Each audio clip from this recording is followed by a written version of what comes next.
And the way this works is there's some questions out of the textbook, and that's what those numbers are. On the right, the page numbers and the questions that we're going to go through. You can certainly work ahead on all this stuff and check answers in the back of the book. Remember that your final exam is Monday at 8:30 in the morning here in this room. That is the day you write your final exam. It's different than what is published for the other Math 10C classes. Been through that already. Make sure you're here for that, because that's your only opportunity to write that exam. So it doesn't interfere with your other exams that you have to write. So make sure you're here next Monday at 8:30 so you can write your exam.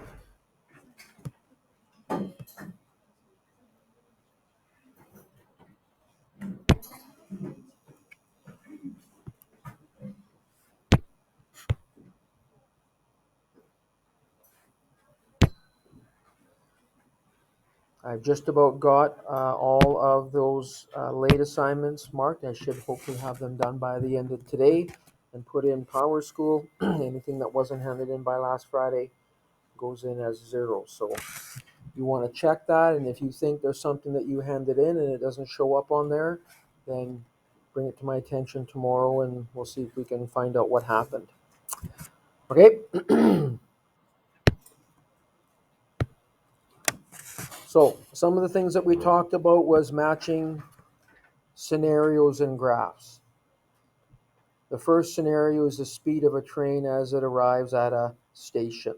The second scenario, a football's distance above the ground as a ball is kicked.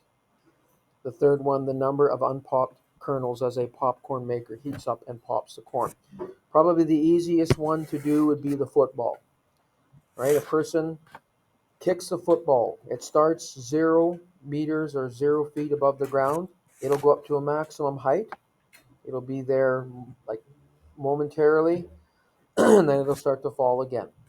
So that would be graph C, where the y-axis would be the height of the balloon. Time would be along the bottom, right? So this would be our second scenario. So we've dealt with that one. The next, let's go back to the first one, the speed of a train as it arrives at a station, okay? So graph A would be the best one for that. And the difference between graph A and graph D, the first one could really be either scenario, because the first difference is the fact that graph A decreases at a constant rate, whereas graph D decreases but not at a constant rate. So that could be happening in either case for a train. But the difference is that with graph A, it comes to a speed of 0, which if it's coming into a station, it's going to stop. It's going to come to a speed of 0. So I would say that that would be scenario 1. That would be the best one for scenario 1. Brooklyn, do I need to take your phone away? Okay, so the last one we have to place is scenario 3. The number of unpopped kernels as a popcorn maker heats up and then pops the corn. So that would be graph D. It starts with all the kernels being unpopped, and then as they're popping, the number of unpopped kernels will decrease. It won't happen at a constant rate. At the start, you'll hear a few kernels popping, and then that would get more and more frequently until either they're all popped or all the ones that are going to pop will pop, and then it stops. And normally there are some that are left unpopped, which matches this graph. It doesn't get down to 0. So in here, the y-axis would be the kernels. That's what's being measured. And this would be scenario 3. Okay? So then part B says describe a scenario for the graph that you do not use in this part. So looking at graph B, maybe we could have a time distance graph where, and we looked at an example similar to this when we did chapter 6, and we talked about the distance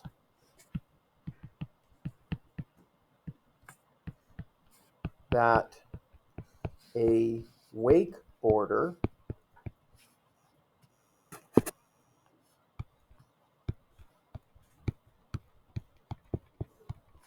is from the start.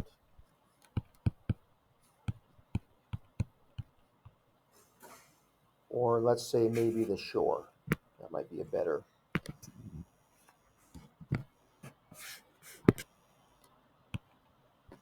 That might be a better description. Right? He goes out, the boat takes him away from the shore at a constant rate, and then maybe he wiped out, so he's not moving, he's not getting further away from the shore or closer, and then he gets back on the board and the boat brings him back to shore. So that could be a scenario for the graph that we did not use. So in this case here, we want to fill in the proper axes for the vertical and the horizontal axes for the different graphs. Okay, so I would say probably the best choice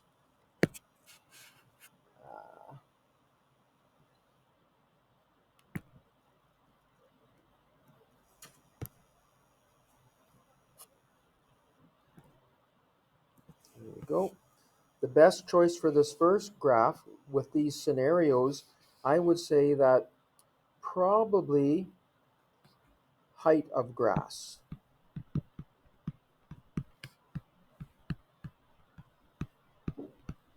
Over time. So what happens is the grass grows, and then you come along with the lawnmower and you cut it, so the height goes down. And then it grows again. Then you come along with the lawnmower and the height goes down, and then it grows again. And sometimes they will grow at different rate depending on how much moisture they have, how much sun they have. Those will all affect how the grass grows. Right? So we've dealt with the height of the grass and the time. Dealt with those two. So the next one I'm going to do is the speed of the ATV and the distance traveled. So this could be distance and this could be speed.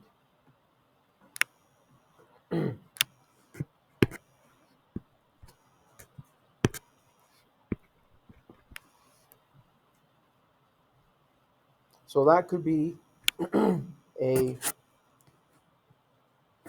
choice for those ones. And that would leave profit measured against price, ticket price. There will be an optimum ticket price that will maximize profit. If the ticket price gets too high, you won't sell as many tickets and your profit will go down. If the ticket price is low, you might sell more tickets, but you're not maximizing your profit. Okay, so those probably would be the best labels for those graphs. Okay, so we spent some time talking about stuff like that. We talked about whether relations were linear or nonlinear. So from an equation, if there's any powers, that'll make it become a curve. The first one has no powers. Okay, the variable here is r. 2 is a constant, pi is also a constant. It has an actual value. R is the variable, and because there's no exponent on it, which means it's r to the 1, this one would be linear. Whereas the second one will be nonlinear because the s is squared. As soon as you have powers, it makes it nonlinear. The next one has no powers, so it will be linear. So that's how we tell from an equation whether a relation is linear or nonlinear. From a table of values, we look to see how x and y are changing. If x goes up at a constant rate and y also goes up at a constant rate, then it is linear. In this case, though, that's not happening. As x goes up, well, actually, let's do it this way. As y goes up by 1 every time, x is not going up at a constant rate. In that first scenario, it's going up by 1, And then in the second scenario, the second point, it goes up by 3, and then by 5, and then by 7. So y is increasing at a constant rate, but x is not. That makes it non-linear. When we look at the next one, x is increasing by 5 every time. Y is increasing by 10 every time. That makes it linear. It's going up at a constant rate.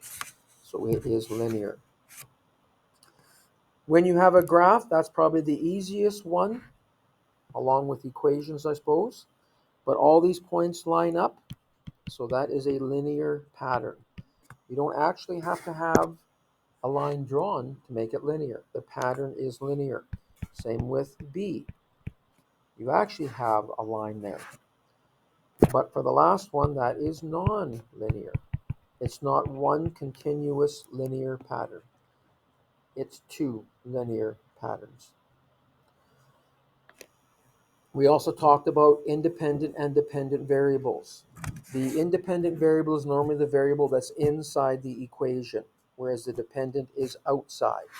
So for question A, capital A is the dependent variable, because the answers you get for A depend on what you put in for R. So A is dependent, R is independent.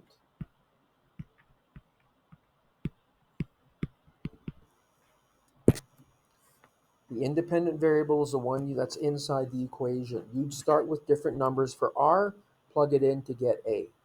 The answer you get for A depends on what you put in for R. A is dependent on R.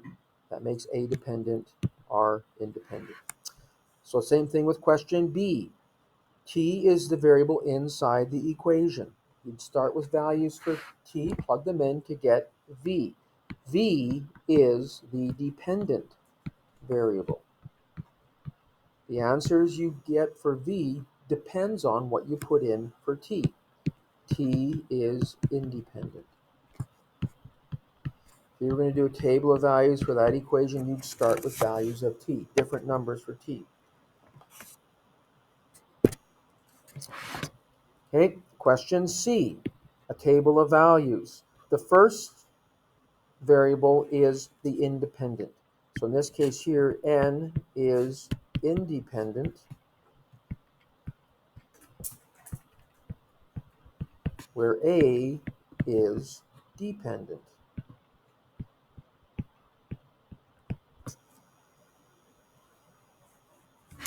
And then for D, the independent variable goes on the bottom, whereas the dependent goes on the side. The dependent variable is always the second number in a table. That always goes along that vertical axis, the y-axis. And for scenario E, you have to ask yourself, what makes more sense? Talking about chickens laying eggs. Well, does the number of eggs depend on how many chickens you have, or does how many chickens you have depend on the number of eggs? And I think it makes more sense to say the eggs are dependent. They are dependent on how many chickens are laying eggs.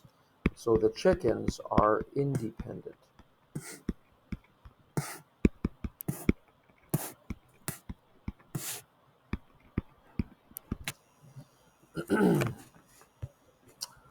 All right.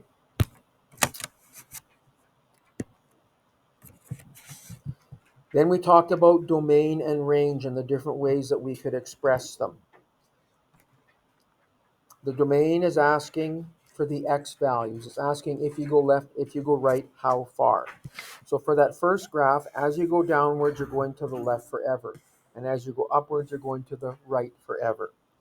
So we would express the domain here by saying, and I'll do it using integral notation, from negative infinity to positive infinity.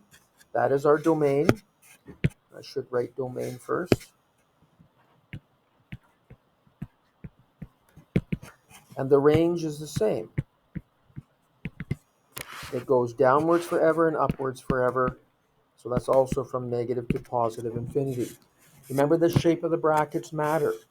The rounded brackets means the end values are not included, whereas the square brackets, they are included.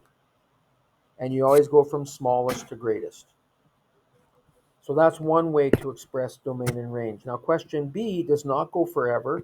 It has a definite starting point and a definite ending point. I'm going to state the domain and range for this one in set notation.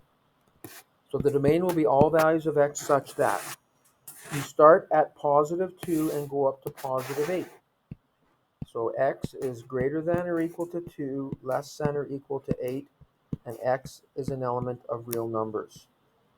That is the domain in set notation.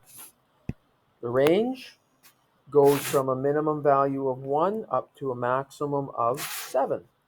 So it's all values of y between 1 and 7. And y is an element of real numbers. So that's another option you can use for domain and range, set notation. You can also use words. So for question C, we could say the domain is all real numbers greater than or equal to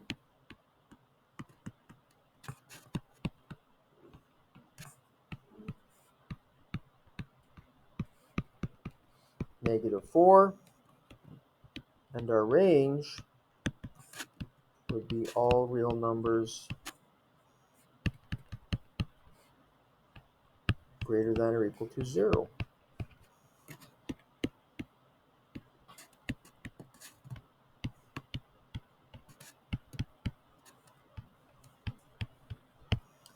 So that was an option that we used for domain and range as well. The easiest way to do it probably though is interval notation. So for question D, our domain, in this case I'll use the square brackets because it goes from -2 to +2, and those are both included. Remember, you always go smallest to greatest in the brackets.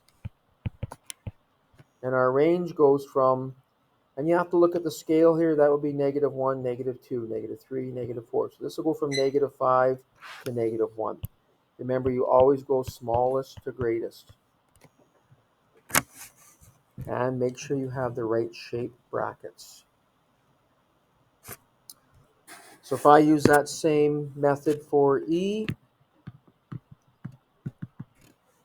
this graph will go to the left and right forever. As it's going downwards here, it's going to the left forever. As it's going downward there, it's going to the right forever. So it'll go from -infinity to +infinity. But the range is different. It will go from -infinity up to +7. The 7 is included, the -infinity is not. So that would be the domain and range for that graph. For question F, our domain would go from -infinity up to this point here where x is +1, and it's not included. That's what the open dot means, but that point is not actually included. Our range will be similar. It'll go from -infinity up to this point where y is -1. And again, the open dot means that it's not included either.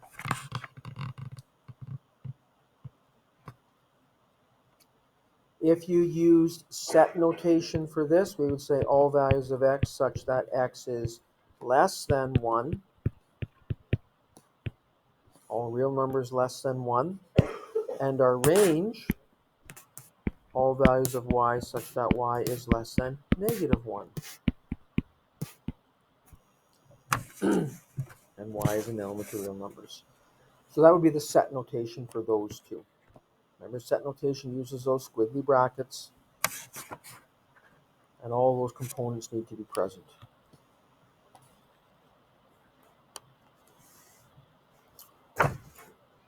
Okay. Then we talked about the slope of lines. Slope can be positive, it can be negative, it can be 0. A flat line has a slope of 0. So that's line D. A has a negative slope because as you go left to right, the line is falling. Whereas B would have a positive slope because as you go left to right, the line is rising. So E will be negative and C will be positive.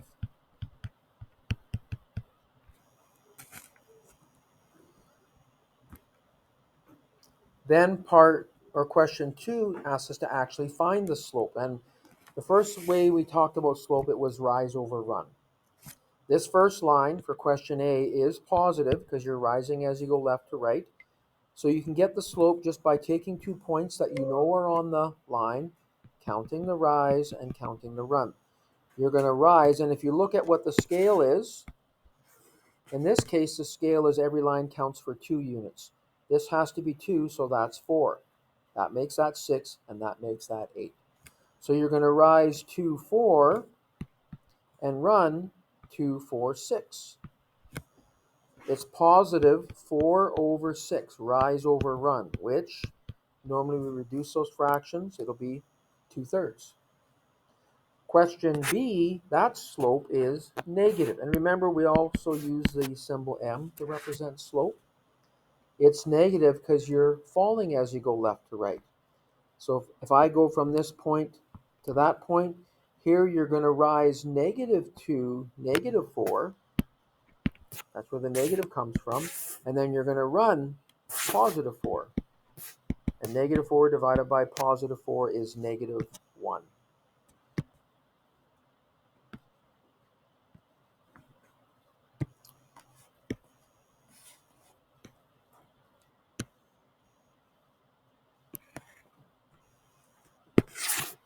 Right, so that is -1.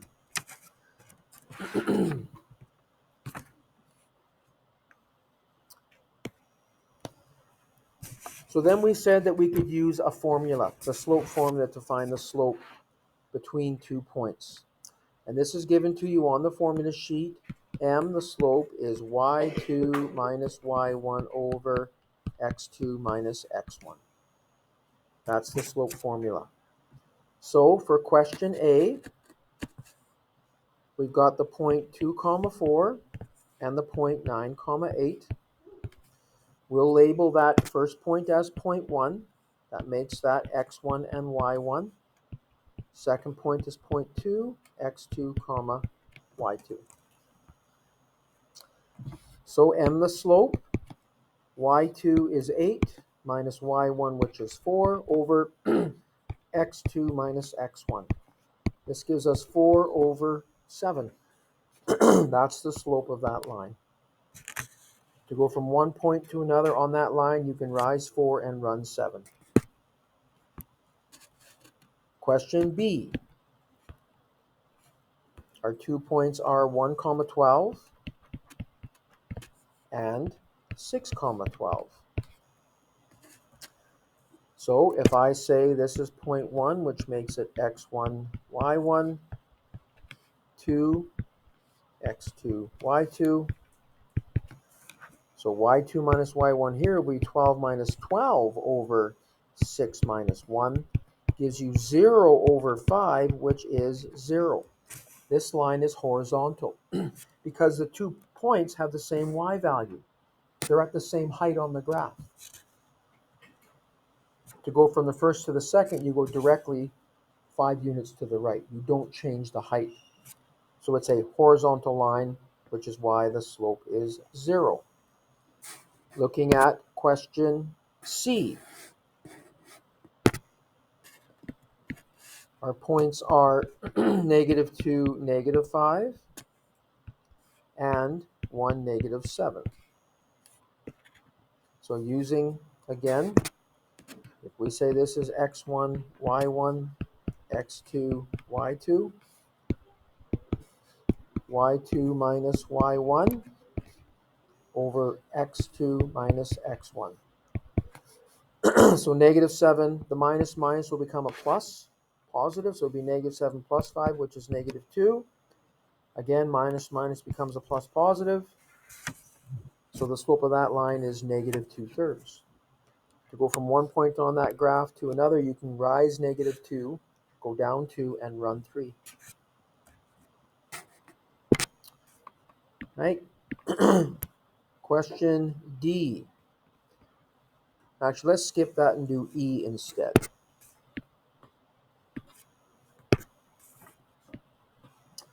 So E has points negative 9, 16, and negative 9, 25. Here the x values are the same, so let's see what happens.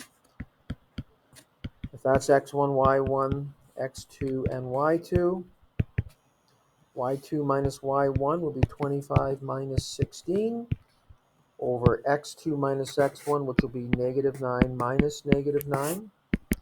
25 take away 16 is positive 9, but on the bottom, the minus minus becomes a plus positive. Negative 9 plus 9 is 0. When you go 9 divided by 0 or anything divided by 0, you get an error. It's undefined. It doesn't exist. This is a vertical line. A vertical line does not have a slope. It doesn't exist. It's undefined. We saw above that a horizontal line, that's this one here, has a slope of 0. A vertical line, though, the slope is not defined.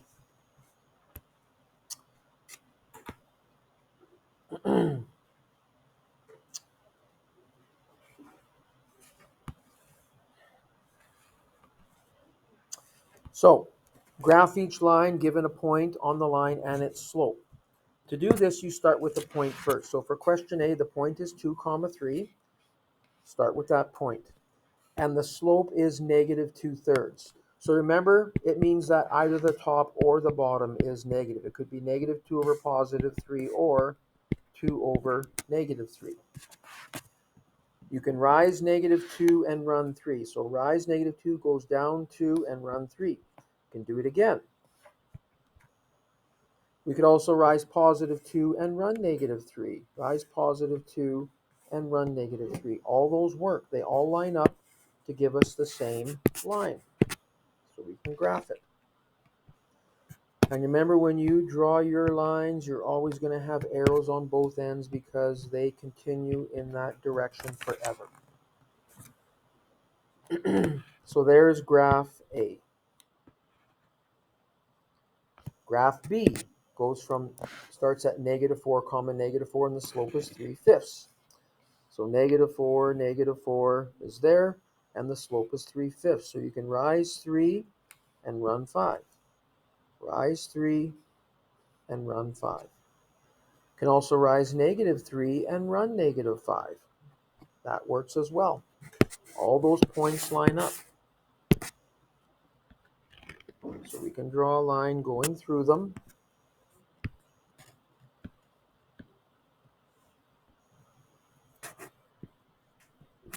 And put arrows on the end.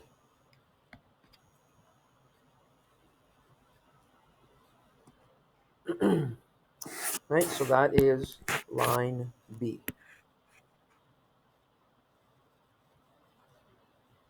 Let's skip to D where it goes through the origin. That is the point 0, 0. That's the origin. And in this case, the slope is 1/4. So you can rise 1 and run 4. You can rise another 1 and run another 4. You could also rise negative 1 and run negative 4. Rise negative 1 and run negative 4. All those points will line up.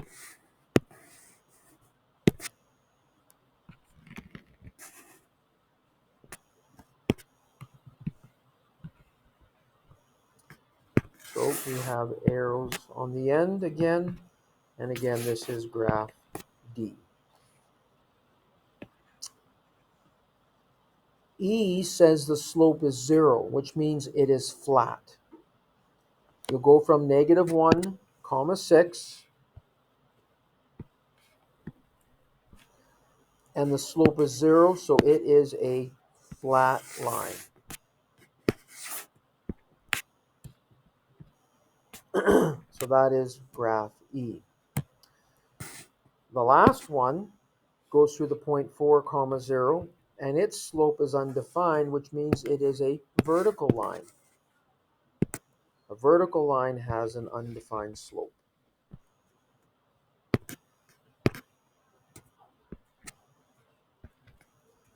So that is line F.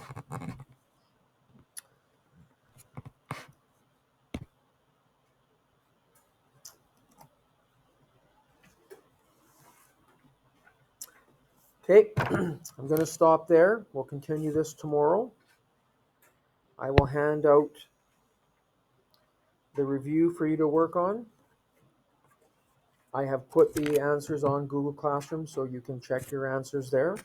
Remember, next Monday, June 19th, is the final exam, 8:30 in the morning here. So make sure you're here for that.